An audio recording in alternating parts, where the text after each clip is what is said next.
ಒಬ್ರು ಗಾಯಾಳು ವಿಜಯ್ ಅಂತ ಅಂದ್ಬಿಟ್ಟು ಅವರು ಕೂಡ ನಮ್ಮ ಜೊತೆ ಸಂಪರ್ಕದಲ್ಲಿದ್ದಾರೆ. ವಿಜಯ್ ನಮಸ್ಕಾರ. ಸರ್ ನಮಸ್ಕಾರ. ವಿಜಯ್ ನೀವೆಲ್ಲಿ ಅವರು? ನಾವು ಬಂದು ವಯನಾಡ್. ಅಲ್ಲ ವಯನಾಡ್ ಅಂತಂದ್ರೆ ವಯನಾಡ್ ಕರ್ನಾಟಕದವರ ಅಥವಾ ಕೇರಳದವರ? ಇಲ್ಲ ನಾವೊಂದು ಇಲ್ಲೇ ಕೇರಳ. ಕೇರಳ. ನಿಮ್ಗೆ ಕನ್ನಡ ಬರುತ್ತೆ ಅಲ್ವಾ? ಕನ್ನಡ ಬರುತ್ತದೆ. ಏನಾಯ್ತು, ನೀವೆಲ್ಲಿದ್ರಿ ನಿನ್ನೆ ನೈಟ್? ಸರ್ ನಾವು ಬಂದು ಇಲ್ಲಿ ಅಟ್ಟಮಲ ರಿಸೋರ್ಟ್ ಅಲ್ಲಿ ಇದ್ದು. ನಾನು ಬಂದು ನನ್ನ ಫ್ಯಾಮಿಲಿ ಎಲ್ಲ ಬಂದು ಚೂರಮಲ, ಅದೇ ಫ್ಲಡ್ ಆಗಿರೋದು ಅಲ್ಲಿರೋದು.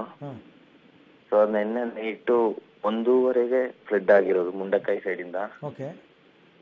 ಸೊ ಅದು ಬಂದು ಫಸ್ಟ್ ಒಂದ್ಸಲ ಫ್ಲಡ್ ಆಗಿ ಬಂದು ಮನೆಗಳೆಲ್ಲ ಕೊಚ್ಚಿ ಹೋಗಿ ಬಂತು. ಮತ್ತೆ ಎರಡನೇ ಸಲ ಬಂದ ಜಾಸ್ತಿ ಬಂತು ನೀರು, ಮತ್ತೆ ಮಣ್ಣು ಕಲ್ಲೆಲ್ಲ ಸೇರಿ ಒಟ್ಟಿಗೆ ಬಂದ್ಬಿಡುದು. ಅದರಲ್ಲಿ ತುಂಬಾ ಜನ ಮಣ್ಣಲ್ಲಿ ಹೊಂಟೋಗ್ಬಿಟ್ಟಿದ್ದಾರೆ. ಮತ್ತೆ ಮನೆ ಮೇಲೆಲ್ಲ ಮಣ್ಣು ಹೋಗಿ ನಮ್ ಚೂರಲ್ಮಲ ಮೇನ್ ಟೌನ್ ಒಳಗಡೆ ಎಲ್ಲ ಮರಗಳು ಮಣ್ಣು ಎಲ್ಲ ಸೇರ್ಕೊಂಡ್ಬಿಟ್ಟಿದೆ. ಇನ್ನು ತುಂಬಾ ಜನ ಮನೆ ಒಳಗಡೆನೆ ಇದ್ದಾರೆ. ತುಂಬಾ ಮಕ್ಕಳೆಲ್ಲ ಡೆತ್ ಆಗಿದೆ. ನಿಮ್ ಪ್ರಕಾರ ಒಂದು ಅಂದಾಜು ಎಷ್ಟು ಜನ ಇರ್ಬೋದು ಚೂರಲ್ಮಲದಲ್ಲಿ? ನಮ್ಮ ಪ್ರಕಾರ ಒಂದು 2,000 ಫ್ಯಾಮಿಲಿ ಇರುತ್ತೆ. ಅದರಲ್ಲಿ ಅರ್ಧ ಊರಿಗೆ ಈ ತರ ಪರಿಸ್ಥಿತಿ ಬಂದಿದೆ. ಹೌದು.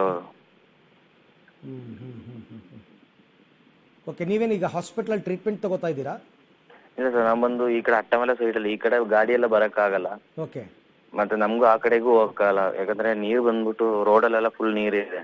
ಸೊ ಅಲ್ಲೂ 4 ಬೋಡಿ ಅಲ್ಲಿ ಇದೆ. ಅದು ತೆಗೆದಾದ್ಮೇಲೆ ನಮ್ಗೆ ಆ ಕಡೆ ಹೋಗಕ್ಕಾಗೋದು. ಅದ್ಯಾವ್ದೋ ಒಂದು ಬ್ರಿಡ್ಜ್ ಏನೋ ಕಿತ್ತೋಯ್ತು ಅಥವಾ ಮುರಿದೋಯ್ತು ಅಂತ ಹೇಳ್ತಾ ಇದ್ರು. ಹೌದು, ನಮ್ಮ ಚೂರಲ್ಮಲ ಮೇನ್ ಇದು ಬ್ರಿಡ್ಜ್ ಅದು ಹೋಯ್ತು ಕಂಪ್ಲೀಟ್ ಆಗಿ. ಅದು ಕಂಪ್ಲೀಟ್ ಆಗಿ ಹೋಗಿದೆ. ಮತ್ತೆ ಟೆಂಪಲ್ ಒಳಗಡೆ ಎಲ್ಲ ನೀರ್ ತುಂಬ್ಕೊಂಡು. ನೀವು ಸೇಫ್ ಆಗಿದ್ದೀರಾ? ಹಾ ಸರ್, ನಾವು ಬಂದು ಸೇಫ್ ಆಗಿದ್ದೀವಿ. ನಾವು ಒಂದು ಅಟ್ಟಮಲ ಸೈಡ್ ಅಲ್ಲಿ ಇದೀವಿ. ಎಷ್ಟು ಜನ ಇದ್ರಿ ನಿಮ್ಮ ಮನೆಯಲ್ಲಿ? ಮನೆಯಲ್ಲಿ ನಮ್ದು 6-7 ಜನ ಇದ್ರು. Okay okay. Anyway take care Vijay ಅವರೇ. ಥ್ಯಾಂಕ್ ಯು ನಮ್ಮ ಜೊತೆ ಮಾತನಾಡಿದ್ದಕ್ಕೆ. ವಿಜಯ್ ಮತ್ತು ಮಹೇಶ್ ಅವರು ಚಾಮರಾಜನಗರ ಜಿಲ್ಲೆಯವರು. ವಿಜಯ್ ಅವರು ಅಲ್ಲಿಯವರೇ, ಬಟ್ ಕನ್ನಡ ಮಾತಾಡ್ತಾರೆ. ಹೇಳ್ತಾ ಇದ್ರಲ್ಲ ಅವರು, ಅರ್ಧಕ್ಕರ್ಧ ಊರೇ ಹೊಟ್ಟೋಗಿದೆ.